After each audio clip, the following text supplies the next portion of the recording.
Order! Order! You are an incorrigible delinquent at times. Behave yourself, man!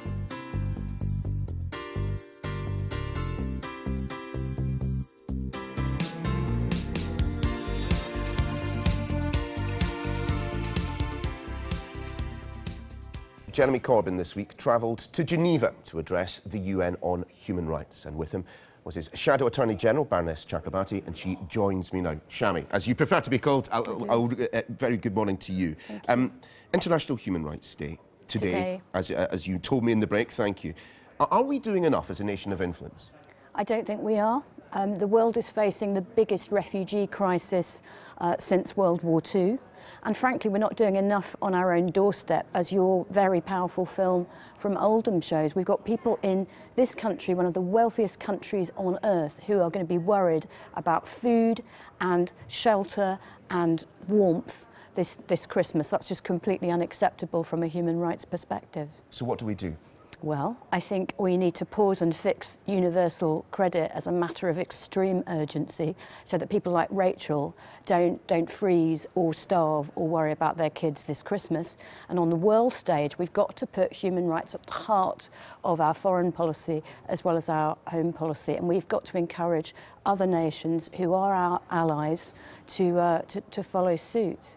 You mentioned foreign policy there, and I just want to ask a couple of questions on... We obviously had the Israeli ambassador to the UK in the studio a little bit earlier on. The situation as regards Jerusalem, I mean, it is pretty troubling, but at the same time, why shouldn't, as Mark Gregoff suggested, why shouldn't Israel have the same right as any other sovereign state to choose its capital? Here's the problem. Jerusalem is, of course, loved and cherished by people in Israel, by Jewish people all over the world, but it's loved and cherished by Christians and Muslims too. And for the Palestinians, there will be no Palestinian state without East Jerusalem. So what Donald Trump has done this week is to light the matches in a tinder box. A wonderful, symbolic but hostile act on his part. And I have to say, I was very surprised that Mr. Regev thought that this could in any way contribute to peace, as opposed to more problems in that region and therefore in the world. There are people who have been shot and killed already, and it's only been a few days. Let's turn to Brexit, because of course it's been a big week in Brexit discussions. Labour is fond of saying that it likes to keep quite a lot on the table, but I want to try and narrow things down a little bit. Now, we now know that Labour is in favour of a status quo transition period. Back in June, your leader sacked 3 frontbenchers for voting in favour of staying in the customs union and single market. This week we had Keir Starmer saying continued membership of the customs union and the single market should be back on the table. What is your party's policy? Our policy has always been that we want the closest possible relationship with our friends across the Channel.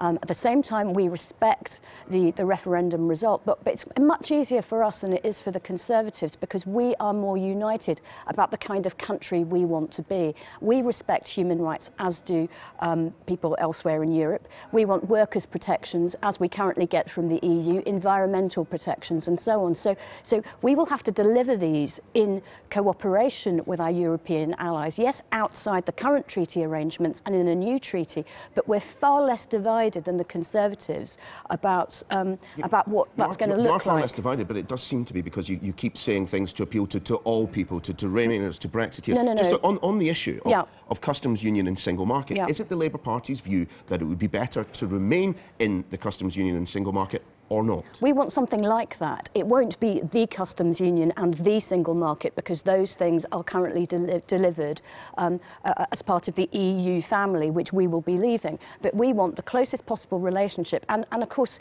you know, the Good Friday Agreement was one of the greatest achievements of the last Labour government, and we would never have jeopardised that in the way that the Conservatives have now for 18 months. But that construction you're using there, the closest possible relationship with the European Union, there'll be plenty of people watching this at the moment who voted to leave the EU, who say that's not what I voted for.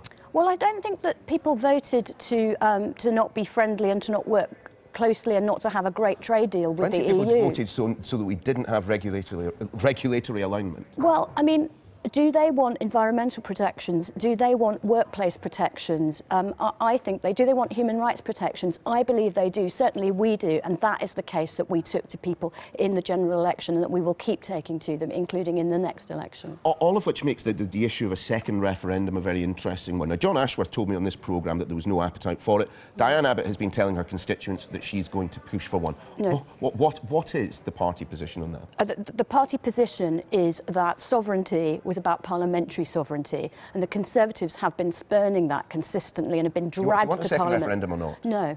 You don't? I don't. Jeremy Corbyn has said that it remains an option, but you haven't made up your minds yet. Well, I personally don't think that in-out referendums deliver the most sophisticated or unifying debate. You know, maybe others will disagree and that will happen one day, but I think what we need is a general election, and I would like to see it sooner rather than later so that we can help people like Rachel in Oldham and all over this country. I bet you'd want to see a general election sooner rather than later, and at that point you'd have to flesh out exactly what your position is, but you keep maintaining that yours is a government in waiting. Yes. You know, OK, freedom of movement. Jeremy Corbyn, back in May, said it would end when we come out of the EU. Yes. Rebecca Long-Bailey, Keir Starmer, again, both have equivocated on the topic. No. You said on this show in June we couldn't have complete control of immigration. Again, what's the party's policy? There will be no free movement as currently exists within the EU treaty because we will be outside it, but there will have to be movement.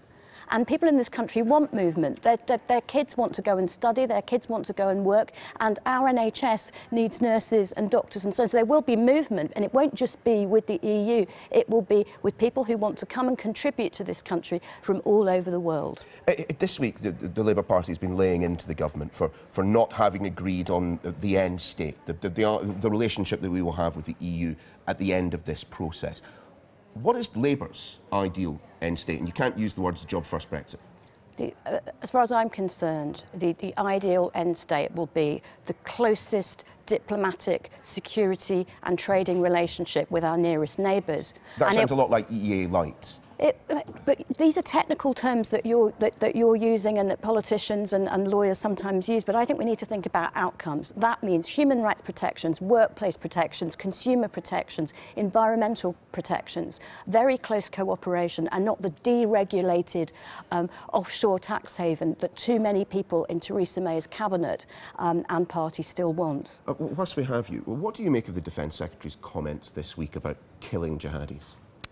I was very disappointed in that. Let's be clear, if you're on the battlefield, then you have to fight whoever is opposing you on the battlefield. I mean, he seemed to be suggesting that there is a kill list. He seemed to be, indeed. If he is suggesting targeted assassinations of criminals who should instead be brought to justice, that is appalling, and we do not want to hear a Defence Secretary abrogate the rule of law, because the rule of law is what brave men and women who join our armed forces and put their lives at risk. That's what they do it for the rule of law at home and abroad. Very, very final question. It's only a yes/no. Now, much has been made this week of the Momentum contract, that document that the campaigning group is insisting that parliamentary candidates sign to gain their support. Would you, as the former head of Liberty, sign something like that? Well, I'm not a parliamentary candidate, so nobody's going to come to me to sign any contract. If you had to? What, to sign my support for Jeremy Corbyn? I don't think I need to sign any piece of paper to demonstrate that I have great faith and confidence and shared values with my leader. Shami Chakrabarti, thanks for being with us.